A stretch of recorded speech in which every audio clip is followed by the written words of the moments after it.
Ladies and gentlemen, exactly 10 years ago from this very day, World Heavyweight Champion wrestler Chris Benoit had supposedly taken his own life. He died on June 24th, 2007. It is exactly 10 years later, and I've heard so many conspiracy theories on this whole case, but I think that maybe after a long time of looking into it and making my own opinions and views, that maybe I should come out and tell you guys exactly what I think. Okay, so I first found out about Chris Benoit in June of 2015, around the 8-year anniversary of his death. And I discovered it all, and I was in shock. And when you first discover these cases and supposed things that people were accused of doing, you're going to actually believe it at first, and it's actually going to be quite convincing that they actually did do the deed. They committed the crime. But I thought, for some reason this case kind of it stood out to me. I went online and I looked around and I did some research and I looked into the case myself.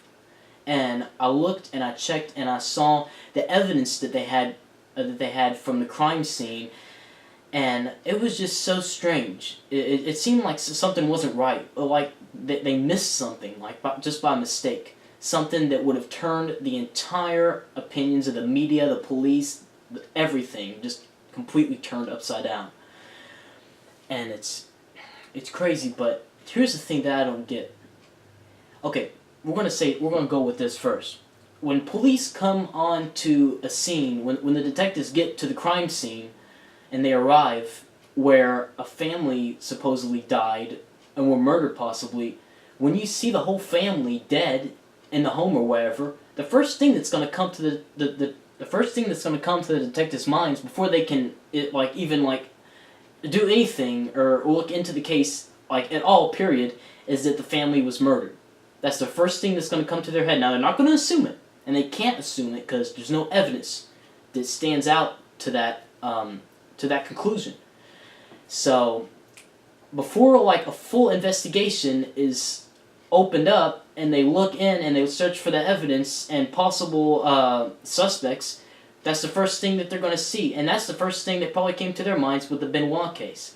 I'm not them, so I don't know exactly what they thought when they entered the home and found him dead at first. But here's the thing, though. Okay, so Benoit apparently had brain damage, and they said that he had the brain of an 85-year-old Alzheimer's patient.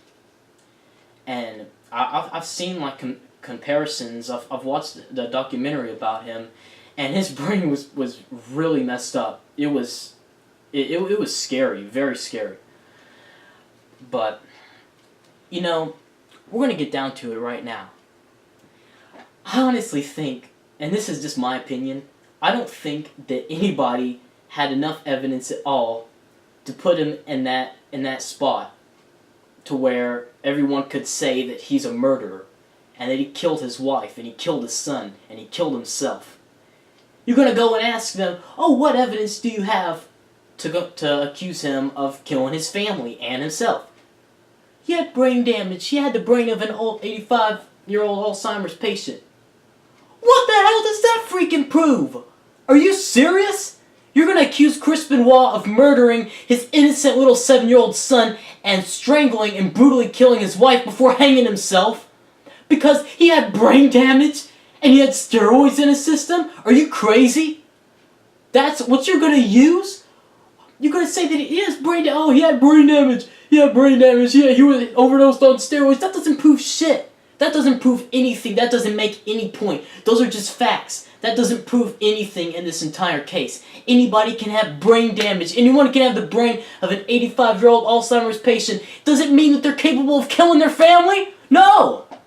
I cannot believe that this all came true. And the media really manipulated everybody because everybody believed it. Either that, And now I respect everybody's opinions. Anyone can come on here and make comments. You can put anything you want. You can say that you still agree with others. Do you think that he's still guilty? Others that want to say he's innocent. You have the freedom to write whatever you want in the comments. But I just want to let everyone know that I think it's just insane how they can put him in that position just after a day of investigating. They come on the scene on the 25th, on Monday the 25th. That's when they arrived and that's when they found him and everything. The very next day, they come back on the news, and what are they saying? We believe that he strangled his wife and killed his son. Just after one day of investigating, and you have yet no hard evidence, you're going to accuse him of killing his family. Are you serious? And not just that. Here's the thing that really mind screws me, is that people everywhere were actually buying the story. Police were buying the story. Everyone was buying it, without looking in to see if maybe there was something. Because this is what gets me about this case. I've been investigating this for 2 years now. Now I'm not a cop or anything. I'm not a police officer. I'm just saying that I've been looking into it for 2 years exactly, and it seems that there was possibly a piece of evidence just somewhere, anywhere, in this case, that was missed out. The smallest of the smallest clues that could have helped and determined what really happened on that devilish dark weekend in June of 2007. It could be anything, how much TV did he watch the night before he died? Was he watching his house shows over the weekend? How much time did he spend in the basement? Was he held in there? Did he go anywhere else? How much did he ever go outside? Did he ever walk around his yard? Was he seen outside? The smallest clues and the smallest evidence can bring together the truthful conclusion of a possible crime. And the reason why, and I'm not just coming up here, and I totally respect those who are fans of Benoit. I'm a Benoit fan myself, because I think that because I honestly think he's innocent. I'm not going to come up here and say, I love Chris Benoit so much, so I'm going to say he's innocent. Nope. The reason why I think he's innocent is because I'm going to put this together point blank. There was never any hard evidence in this case to prove him guilty. There was none. He had steroids in his system and he had brain damage. That doesn't prove a damn thing. If you really thought that he was capable of doing it, wouldn't you want to kind of look into it a little bit deeper to try to find out why he possibly did it? And of course, here's the conclusion. Altogether, ultimately, the sad truth is, and this is the honest to God truth. This is the true, and this is what I believe about this case. And this is the truth based upon anyone's conspiracies, all the conspiracies that were made and everything. Unfortunately, we are never gonna know what really happened over that weekend. We're never gonna know. There's no way to know.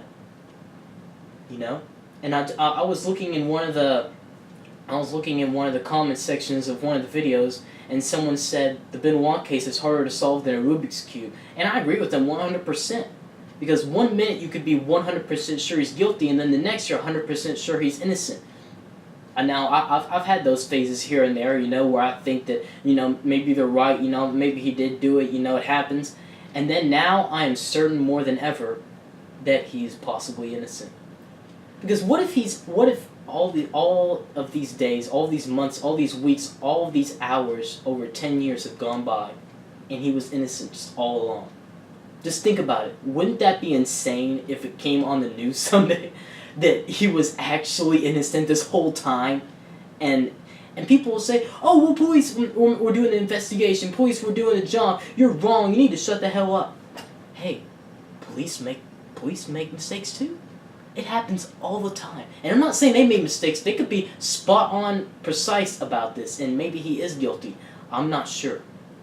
I'm just saying this case is very suspicious to me, and it's always been, and it never will be to a point to where it's not suspicious, because it's really, really strange.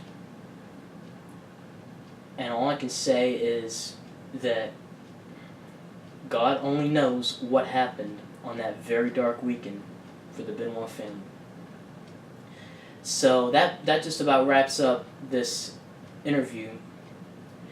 But here's, after all the evidence, after everything, it basically just brings us down to nothing but the $64,000 question.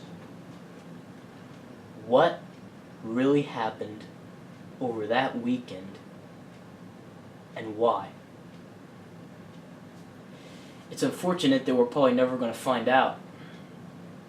But I know that there are people out there who probably know a little bit more, and if you have any of your own opinions or possible beliefs or anything extra that you might want to leave in the comments, feel free to.